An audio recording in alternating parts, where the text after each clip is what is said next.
Hello everyone, welcome back to my channel. আশা করছি তোমরা সকলেই খুব ভালো রয়েছো।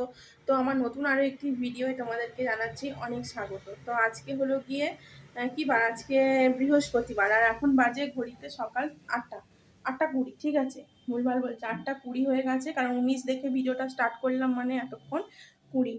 আর এই সবে আমি দেখো ড্রেস চেঞ্জ করলাম, সকালবেলা ড্রেস, মেয়েরা সকালবেলা স্কুলে চলে গেল। তারপরে আমি চাটা করলাম, চা খেয়েছি, তোমাদের দাদাকে চা দিয়েছি। তারপরে চাটা খেয়ে দিয়ে তারপরে একটুখানি বসে ফোনের ভিডিওর কাজগুলো কমপ্লিট করলাম। তারপরে আমি রেডি হলাম, কারণ এখন আমি করব একটু এক্সারসাইজ। ঠিক আছে, একটু ওয়ার্কআউট করব, তো সেই জন্য দেখো রেডি হয়ে নিয়েছি। একেবারে আধা ঘন্টার মতন একটু নিজেকে সময় দেবো, তারপরে সংসারের কাজটা আর কি আরম্ভ করব। তো এই যে আমার ঘরদোর দেখো কি অবস্থা হয়ে রয়েছে। তো এই ঘরের বিছানাটা এরকম হয়ে রয়েছে, ওরা স্কুল চলে যাওয়ার পর প্রত্যেক দিনই এরকম হয়ে থাকে, একদম এরকম হয়ে রয়েছে। ঠিক আছে, আর ওই ঘরের বিছানাটারও সেম অবস্থা। কালকে প্রচণ্ড বৃষ্টি হয়েছে আমাদের এখানে, আজকেও সকাল থেকে বৃষ্টি হচ্ছে। তো দেখো এই ঘরের বিছানাটাও সেম পজিশন, সব গোছগাছ করবো, ঝাঁট দেবো, মোছামুছি করবো। ওপাশে বাসন আছে, পিসি বাসন মাজতে আসবে, বাসনগুলো মেজে দিয়ে গেলে সব কিছু কাজ ঠিকঠাকভাবে পরিষ্কারভাবে করব। ওপাশে কাচাকুচি হয়েছে কালকে থেকে প্রচুর, কিন্তু একটাও শুকনো হয়নি, কালকে জলে সব ভিজে গেছে। আজকেও কাচাকুচি অনেক বেরিয়েছে, জানি না কি হবে না হবে। তো চলো বন্ধুরা, ভিডিওটা পুরো দেখতে থাকো, স্কিপ করো না। আর অবশ্যই যারা চ্যানেলে নতুন আছো কিন্তু অবশ্যই সাবস্ক্রাইব করে ভিডিওটিতে একটা করে লাইক করে দিও যদি তোমাদের ভালো লেগে থাকে। যদি পছন্দ হয়, ফ্যামিলি ব্লগ তোমাদের পছন্দ হয়, তো অবশ্যই সেক্ষেত্রে আমার সঙ্গে থেকে যাও। তো চলো বন্ধুরা, আরম্ভ করি আজকের ভিডিওটা। তো বন্ধুরা, আমার এক্সারসাইজ করা হয়ে গেছে অনেকক্ষণ, প্রায় আধা ঘন্টা হয়ে গেল এক্সারসাইজ আমার কমপ্লিট হয়ে গেছে। তারপরে আমি একটু টুকিটাকি কিছু কাজ করছিলাম, এখন ঘড়িতে প্রায় 10টা বাজে যায়। এখন সকলের জন্য জলখাবার রেডি করেছি। তো চলো জলখাবারটা আজকে তোমাদেরকে দেখিয়ে দিই, আজকে জলখাবারে কী আছে। তো কালকে একটুখানি একটা ঘুগনি করেছিলাম, সেই ঘুগনি অনেকটা বেঁচে ছিল, তো সেইটাই আজকে গরম করে টিফিনে সবাইকে মুড়ির সঙ্গে দিয়ে দেবো। সবাইকে বলতে তোমাদের দাদাকে দেবো আর আমার বাবাকে দেবো। ঠিক আছে, আর মেয়েদের জন্য সকালবেলা পরোটা করেছিলাম, তারই দুটো লেচি রয়ে গেছে, আর একটু আলু চচ্চড়ি রয়ে গেছে। ওই লেচিটা দিয়ে আমি দুটো পরোটা ভেজে নেবো, আলু চচ্চড়িটা দিয়ে খেয়ে নেবো। আর কালকে ঘুগনিটা দিয়ে ওদের দুজনকে মুড়ি দিয়ে দেবো। ঠিক আছে, এই যে মুড়ি, তার সঙ্গে পেঁয়াজ কুচিয়ে দিয়েছি, কাঁচা লঙ্কা দিয়েছি, ঘুগনি দিয়ে মুড়ি বেশ ভালো লাগে। আর ঘুগনিটা কিন্তু নিরামিষ হয়েছিল, পেঁয়াজ দিয়ে হয়নি। ঠিক আছে, তো চলো এখন সকলে মিলে খাওয়া দাওয়া করে নিই, আমাকেও খেতে হবে, খুব জোর খিদেও পেয়ে গেছে। তো খাওয়া দাওয়া করে দেরি না করে রান্নাটা তাড়াতাড়ি বসিয়ে দেবো। তো বন্ধুরা, এই যে আমার এটা জলখাবার রেডি করলাম। তো এই যে দুটো পরোটা ভেজে নিয়েছি, দুটো লেচি করা ছিল, দুটো পরোটা ভেজে নিয়েছি, আর তার সঙ্গে রয়েছে একটু আলু চচ্চড়ি আর একটুখানি একটা ঘুগনির ঝোল। ঠিক আছে, একদম অল্প একটুখানিটা রয়েছে। তো এইটা দিয়ে আজকের আমার সকালের জলখাবারটা কমপ্লিট করে ফেলবো। তো এখন জলখাবার খেয়ে সংসারের কাজে লাগবো। জলখাবার খাওয়ার পর চা আমাদের বাড়িতে প্রত্যেক দিনই হয়। তো এটা রেগুলারের ডিউটি আমার একটা পড়ে, যে খাবার পর সবাইকে চা 1 কাপ করে করে দেওয়া। সেই জন্য ওরা শ্বশুর জামাই দুজনে 2 কাপ লিকার চা খাবে, দুজন্য লিকার চাটা করে দিলাম।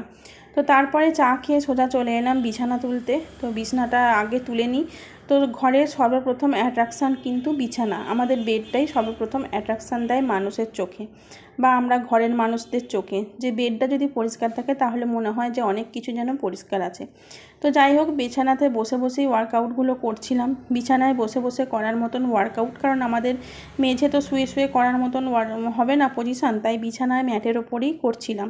আমাদের ম্যাট খুব একটা মানে নরম নয়, অনেকটাই হার্ড আছে, তো সেই জন্য হার্ড ম্যাটে কোনো ক্ষতি হয় না।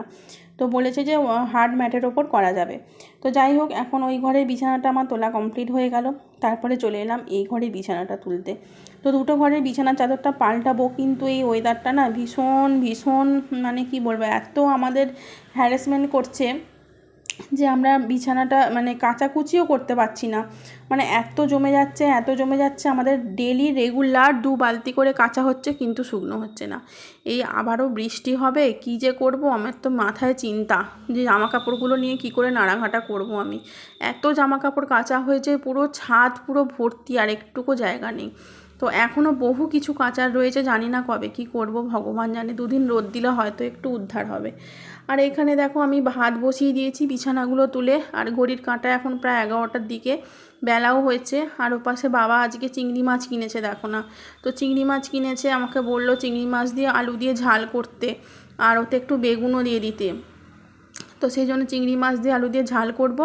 আর ওপাশে একটা ফ্রিজেতে হচ্ছে গিয়ে বরফের টুকরো লেগে না দুধের প্যাকেট একটা লিকেজ হয়ে গেছে।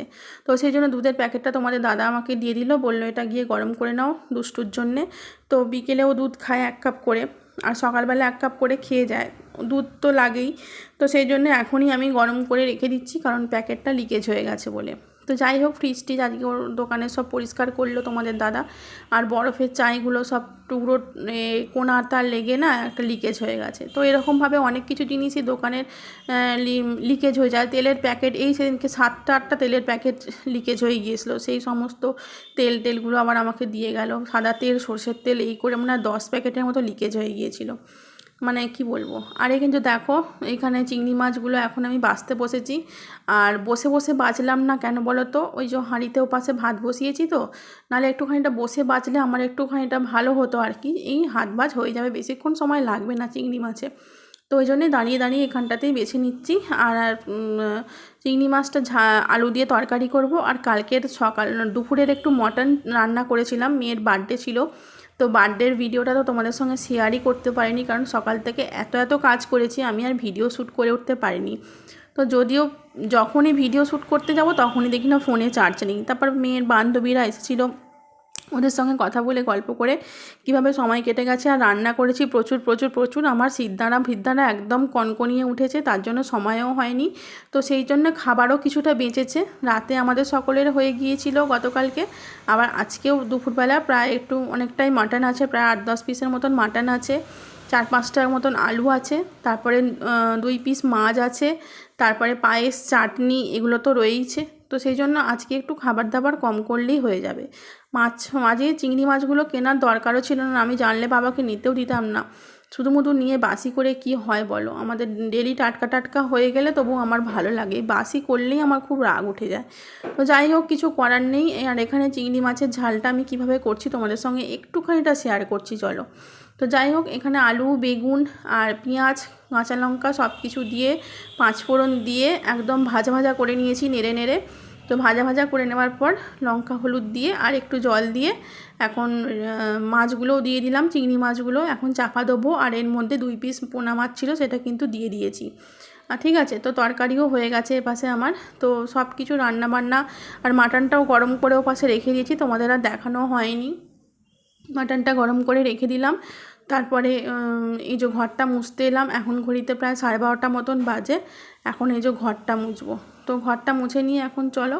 আর ঘরটা মুছে আমি স্নান করে আবার পুজো করতে যাব, ঠিক আছে। তো স্নান করে নিয়ে পুজো করলে আমার দুপুরের কাজ পুরো কমপ্লিট হয়ে যাবে, আর সেরকম কিছু কাজ থাকবে না। তো যাই হোক, সমস্ত রকম রান্না বান্নার পর এই ঘরটা মুছলে একটু ফ্রেশ লাগে আর কি। সকালবেলা মুছলেও অনেকটা ফ্রেশ লাগে, তবুও রান্নার পর আরেকবার যদি মুছে নেওয়া যায় একদম যেন মনে হয় সব ভেতর থেকেই পরিষ্কার হয়ে গেছে। তো 12:30 বাজে, অনেকটাই বেলা হয়েছে। আর এপাশে আমি ঘরটা মুছে নিচ্ছি এখন, দুটো ঘর আর বারান্দাটা মুছে নেবো ভালো করে। ডেটল দিয়েছি জলের মধ্যে, ডেটল দিয়ে সুন্দর করে একদম ঘষে মুছে নেবো। তো কালকে যখন বার্থডে হয়েছিল, এই দুপুরের দিকে 12টার দিক করে কেক কাটা হয়েছিল, তখন ওই একটুখানিটা ক্লিপ তুলেছিলাম, তাও আবার অর্ধেকটা ভিডিও পজ হয়ে গিয়েছিল, অর্ধেকটা ভিডিও প্লে হয়েছিল। আমার আর খেয়ালই নেই পজ করেছি আর প্লে করতে পারিনি। তো যাই হোক, সেইটুকুটা তোমাদের সঙ্গে একটুখানিটা শেয়ার করব, চলো। যেহেতু ডেলি ব্লগ শেয়ার করছি, আর বার্থডে ব্লগটা একটুখানিটা ক্লিপ রয়েছে, তো সেগুলো একটু যদি শেয়ার না করতে পারি আমার নিজের থেকেই খারাপ লাগবে। তো সেই জন্য বার্থডে ব্লগটা তোমাদের সঙ্গে এখন একটু শেয়ার করে নিই, চলো। তো দেখো, এই যে মোছামুছি প্রায় কমপ্লিট। আর সারাদিনের কাজকর্ম বলতে ওই এবার শুধু মেয়েরা আসলে খাওয়া দাওয়া করবো, ব্যাস। আর কিছু সেরকম কাজ নেই, আবার যেটুকু কাজ সন্ধেবেলা। তো চলো বন্ধুরা, এই মোছামুছির ভিডিওটা দেখে নিয়ে তোমরা বার্থডে ব্লগটা একটুখানিটা দেখো আর এনজয় করতে থাকো। আর আমার ভিডিওটা যদি ভালো লাগে অবশ্যই কিন্তু আমার সঙ্গে থেকে যেও, আমার পাশে থেকো, আমার সাথে থেকো, আর এইভাবেই আমাকে সাপোর্ট করতে থেকো। দেখা হচ্ছে আগামীকাল, তার আগে বার্থডে ব্লগ। তো বন্ধুরা দেখো, এটাই কেক কাটার সময় একটুখানি ভিডিও করতে সময় পেয়েছিলাম, তো সেই একটুকু ক্লিপই তোমাদের সামনে তুলে ধরছি। তো দেখো কেক কাটার সময় এই যে এখন ওই শাঁখ টাকগুলো নিয়ে আসতে বলছি, আর কেকটা সাজিয়ে দিয়েছি টেবিলের ওপর। আমাদের যেহেতু ঘরে জায়গা শর্ট, ওই জন্য এই টেবিলের ওপর রেখেই কেকটাও কেটে দেবে। আর ওখানে বান্ধবী 3টে রয়েছে, তো ওদেরকে সঙ্গে করে নিয়ে, আর বোনকে সঙ্গে করে নিয়ে, দাদু দিদা রয়েছে, বাবা রয়েছে, আমি এই পাশে ভিডিও করছি। তো আমরা এই কয়েকজন মিলে কেকটা কাটবো, ঠিক আছে। তো দেখো মেয়ে এখানে এই জামাটা ওকে কিনে দিয়েছি বার্থডের জন্য। কেমন লাগছে জামাটা, ভালো না খারাপ জানি না, তো এটা আমার খুব পছন্দ হয়েছিল। তো সেদিনকে আমি কসমো বাজার গিয়েছিলাম এই জামাটা বার্থডের জন্য, ওর জন্যে নিয়ে এসেছি। তো যাই হোক, মা একটু প্রদীপের ভাপও দেবে, তো প্রদীপটাও রেখে দিয়েছে। তো এই কেকটা কাটার পর সকলে মিলে আমরা খাওয়া দাওয়া করবো, ঠিক আছে। ওদের সবাইকে খেতে দিয়ে দেবো, তারপরে আমরা বাড়ির লোকেরা সবাই খাবো। আর রান্নাবান্না কী কী হয়েছিল তোমাদেরকে কি বলবো, সব কিছুই হয়েছিল যা যা জন্মদিনে দরকার। ভাত, ডাল, 4-5 রকমের ভাজা, তারপরে ফুলকপির একটা তরকারি হয়েছিল, একটা পনিরের তরকারি হয়েছিল, তারপরে মুগের ডাল হয়েছিল, তারপরে মাছের ঝাল হয়েছিল, মাছ ভাজা হয়েছিল, তারপরে মাটন হয়েছিল, তারপরে চাটনি, মিষ্টি, পায়েস, আইসক্রিম, এগুলো যা যা দরকার সেগুলো সব কিছুই আমি করেছিলাম, যার জন্য একদম ভিডিও করতে আমি কিন্তু সময় পাইনি। তো চলো বন্ধুরা, ব্লগটা কেমন লাগলো কিন্তু অবশ্যই করে কমেন্টের মাধ্যমে লিখে জানিও। আমার মেয়ে কিন্তু অনেকটাই বড় হয়ে গেল, 17 বছর হয়ে গেল। তোমরা সকলে মিলে আশীর্বাদ করো, তোমাদের সকলে ভগবানের কাছে প্রার্থনা করো ও যেন আরও বড় হতে পারে, অনেক বড় হতে পারে, অনেক বড় হতে পারে, সেটা যেন আমি চোখে দেখতে পারি, ঠিক আছে। তো চলো আজকের মতন ভিডিওটা এখানেই শেষ করছি। সকলকে টাটা, বাই বাই। দেখা হচ্ছে আগামীকাল আবারও একটি নতুন ভিডিওতে। তোমরা সকলে ভালো থেকো, সুস্থ থেকো। ফেলবে বোন, সব নেটে ফেলবে।